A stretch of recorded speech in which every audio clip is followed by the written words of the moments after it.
저는 실제로 강대기숙 정규반에 들어가기 전까지 공부를 1도 하지 않았습니다. 고3 수험생활 때 봤던 책들 있죠? 저는 강력하게 버리는 걸 추천합니다. 이와 안녕하세요. 공부하는 황승의 황승입니다. 코로나19 확산에 따른 사회적 거리두기 강화에 따라 강대기숙 조기선발반 입소 날짜가 1월 20일로 연기되었는데요. 이제 열흘도 안 남은 이 시점에 조기선발반을 들어갈 학생들은 많은 걱정과 궁금증이 있을 것 같은데요. 오늘 영상은 강대기숙을 들어가기 전 지금과 같은 시점의 마음가짐과 들어가서 친구 혹은 인간관계에 대한 저의 생각을 공유해볼까 합니다. 그럼 시작합니다. 두둥탁.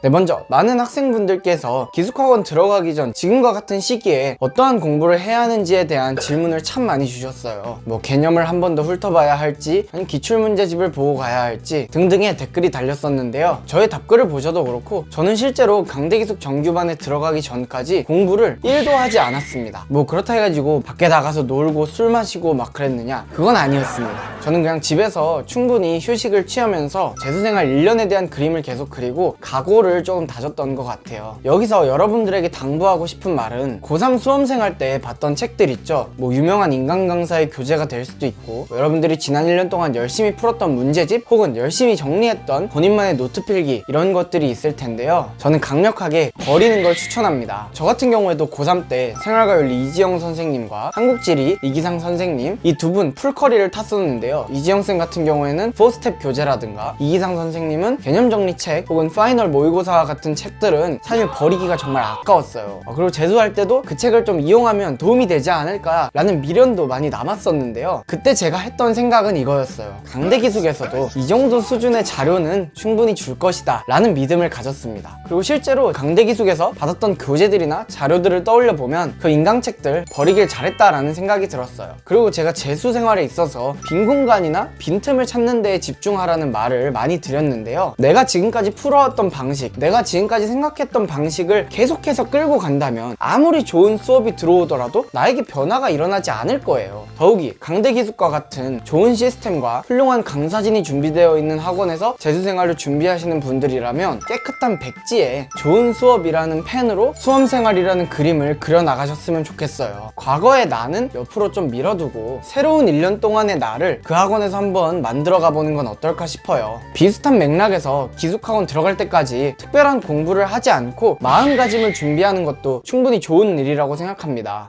네, 다음으로 기숙학원 내에서의 인간관계와 관련된 궁금증이나 질문이 꽤 있었는데요. 쉽게 말씀드리면 아주 치열한 고등학교라고 생각하시면 될 것 같습니다. 여러분 고등학교 친구 한번 생각해 보실래요? 어쩌다 보니까 같이 시간 보내다 보니까 친해지고 급식도 같이 먹게 되고 그러면서 더 가까워지고 아마 그런 친구들이 대부분일 거예요. 네, 기숙학원도 거의 비슷합니다. 처음에는 이제 뭐 아무도 안 친하고 다 서로 각기 다른 환경에서 왔기 때문에 급식을 먹으러 가면 같은 반 남자애들끼리 같은 반 여자애들끼리 이렇게 다 모여서 앉게 돼요. 근데 점점 그렇게 앉게 되면 자연스러운 자리 배치에 의해서 혹은 밥 먹으면서 간단하게 나누는 대화를 통해서 공통 관심사를 찾게 되고 남학생들은 체육 시간에 운동하면서 또 가까워지고 이러면서 그냥 자연스럽게 가까워지고 말하게 되는 친구들이 생기게 됩니다. 그리고 당연히 가장 가까워지는 친구들은 룸메이트일 거예요. 매일 밤 같이 자고 아침에 같이 일어나고 그 촉박한 시간에 한 샤워실 돌아가면서 쓰고 이런 것들이 은근히 되게 추억으로 남거든요. 다만 여기서도 당부드리고 싶은 말씀이 있는데요. 바로 억지로 인간관계를 만들 필요는 없다는 것입니다. 자, 앞서 말씀드렸던 경우처럼 그냥 자연스럽게 가까워지는 몇몇 친구들 정도는 괜찮아요. 근데 고등학교 때도 꼭 무리지어서 다니는 애들이 있었죠. 기숙학원도 사람 사는 곳이고 갓 고등학교를 졸업한 학생들이 들어오는 곳이기 때문에 비슷한 현상이 일어나요. 점점 이렇게 무리지어서 다니는 친구들도 생기고 다른 반 학생들과 합쳐서 더 큰 무리가 되기도 하고 조금 선생님의 집중 케어를 받는 좀 트러블을 많이 일으키는 학생들끼리 또 친해지기도 하고 막 이러면서 흔히 말하는 안 좋은 집단, 무리가 생깁니다. 근데 약간 본인이 친화력이 있고 사교성이 있거나 그러다 보면 그런 무리들이 괜스레 부러워지고 아 나도 저 무리에 껴서 대화하고 싶다, 쟤네랑 같이 놀고 싶다 막 그런 생각이 들 텐데 그러지 마세요. 성적 떨어지고 재수 실패하는 지름길입니다. 그냥 주변에 적당히 같이 밥 먹고 산책 갈 정도의 친구 한두 명, 그리고 생활 측면에서 좀 잘 지낼 수 있게 룸메이트들과 요 정도만 좀 기숙학원에서 인간관계로 남기시면 좋을 것 같습니다.